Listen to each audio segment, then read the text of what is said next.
Hello everyone, আমি পৌশালী চলে এলাম আরও একটা নতুন ভিডিও নিয়ে। আপনারা সকলেই জানেন, স্পেশালি সাকিবিয়ান ভাইরা বোনেরা প্রত্যেকেই জানো যে মেগাস্টার শাকিব খানের সিনেমা কেন্দ্রিক আমরা ভিডিও তৈরি করি।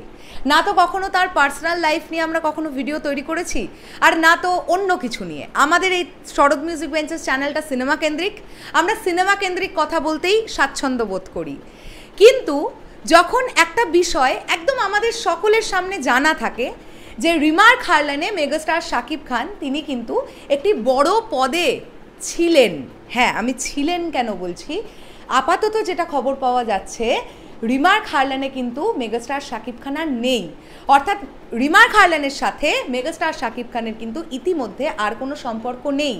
এই বছর রোজার ঈদ থেকে সম্পর্কটা ছিন্ন হয়েছে বলে জানতে পারা যাচ্ছে। এইবার ব্যাপারটা হচ্ছে, কেন মেগাস্টার শাকিব খান সরে এলেন রিমার্ক হারল্যান্ড থেকে? আমরা তো বিভিন্ন ইভেন্টে মেগাস্টার শাকিব খানকে দেখেছি। ইনফ্যাক্ট রিমার্ক হারল্যান্ডের প্রচণ্ড ভালো বিজনেস হওয়ার ফলে বাইরের দেশগুলোর সঙ্গে রিমার্ক হারল্যান্ডের চুক্তি, সেই ভিডিও আমরা দেখেছি। রিমার্ক হারল্যান্ডের সঙ্গে আমরা মেগাস্টার শাকিব খানের সঙ্গে অনেক সেলিব্রিটিসদের অনেক রকমের অ্যাডের মারফত অনেক অ্যাডভার্টাইজমেন্ট করতে দেখলাম, যেমন আমিন খানকেও তো আমরা দেখলাম, অনেককে দেখেছি। এরকম একটা পরিস্থিতিতে মেগাস্টার শাকিব খান কেন সরে এলেন? কারণ তো আছেই। এবং এটাও নাকি জানতে পারা যাচ্ছে মেগাস্টার শাকিব খান একদম নিজের একটা বিজনেস স্টার্ট করবেন, এরকম নাকি চিন্তাভাবনা তার মধ্যে আছে। এটা কতটা সত্যি মিথ্যে আমি জানি না। আমরা আসি রিমার্ক হারল্যান্ড থেকে কেন সরে এলেন মেগাস্টার শাকিব খান। দুটো তিনটে কারণ আছে।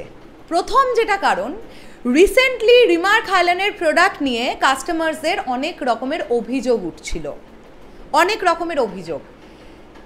এই যে প্রোডাক্টগুলোর গুণগত মান নাকি খারাপ হচ্ছিল ধীরে ধীরে। একজন কাস্টমার যেটা চাইছিলেন সেটা তাকে না দিয়ে অন্য জিনিস দিয়ে দেওয়া হচ্ছিল। মানে ধরে নিন, যে সকল মেয়েরা ধরুন একটা লিপস্টিক কিনতে গেছে, একটা শেড তারা পছন্দ করেছে, একটা কালারের ধরন তারা পছন্দ করেছে, সেই কালারটা না দিয়ে তাদেরকে অন্য কালার দিয়ে দেওয়া হচ্ছে। এই ধরনের অনেক রকমের অ্যালিগেশন রিমার্ক হারল্যান্ডের প্রতি কাস্টমার্সরা করেছেন। এইটা একটা বড় দিক মেগাস্টার শাকিব খান সরে আসার জন্য। কেননা আমরা জানি মেগাস্টার শাকিব খান প্রচণ্ড স্বচ্ছ একজন মানুষ। মেগাস্টার শাকিব খান যখন সরে আসছেন, ডেফিনেটলি তিনি তো তার ইমেজের কথা ভাববেনই। একটা এমন কোম্পানির নিশ্চয়ই তিনি একটা এত বড় পদে অবস্থান করবেন না যে কোম্পানির প্রোডাক্ট নিয়ে সাধারণ মানুষ যারা কিনছেন, যারা ক্রয় করছেন, তারা কোয়েশ্চেন তুলছেন, তাদের অভিযোগ উঠছে। এটা গেল একটা কারণ। দ্বিতীয় কারণ হচ্ছে, রিমার্ক হারল্যান্ড যেটা করছিল, মেগাস্টার শাকিব ভাইয়াকে বারবার ক্যামেরার সামনে এনে মেগাস্টার শাকিব খানকে একটু বেশি অ্যাভেলেবল করে দিচ্ছিল। তোমরা অনেক সাকিবিয়ান ভাইরা বোনেরা এটা নিয়ে কথা বলেছো, আমি জানি কন্টেন্ট ক্রিয়েটাররাও কথা বলেছে যে এতবার শাকিব ভাইয়া ক্যামেরার সামনে চলে আসছেন।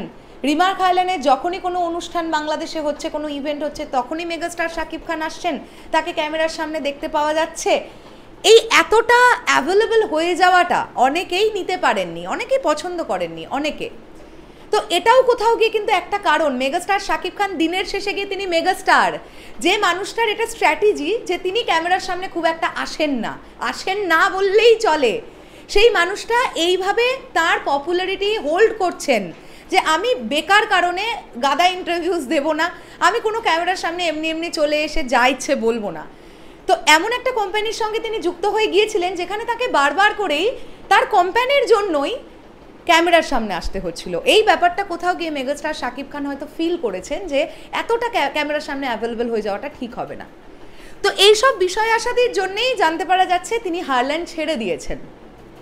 খুব রিসেন্টলি হয়তো শাকিব ভাইয়ার তরফ থেকে ঘোষণাও আসবে, তিনি জানিয়ে দেবেন সবাইকে। যেটা জানতে পারলাম সেটাই তোমাদের সঙ্গে শেয়ার করলাম যে কেন রিমার্ক হারল্যান্ডের সঙ্গে আর যুক্ত নেই মেগাস্টার শাকিব খান। এবার দেখবার ব্যাপার এটাই যে তিনি নিজে কোনো বিজনেস স্টার্ট করেন কিনা তার নিজের ব্র্যান্ড দিয়ে, এটাই এখন একটা দেখবার ব্যাপার। আসলেই মেগাস্টার শাকিব খান একটি নাম নয়, একটি ব্র্যান্ড। তো তাই সবাই চেষ্টা করে কিভাবে এই ব্র্যান্ডটাকে কাজে লাগিয়ে নিজেদেরকে ওঠানো যেতে পারে।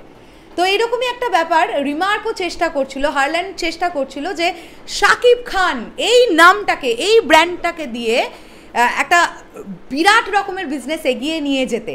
বাট বিজনেস ততক্ষণই চলবে আপনার যতক্ষণ আপনি প্রোডাক্টের কোয়ালিটি ঠিক রাখতে পারবেন।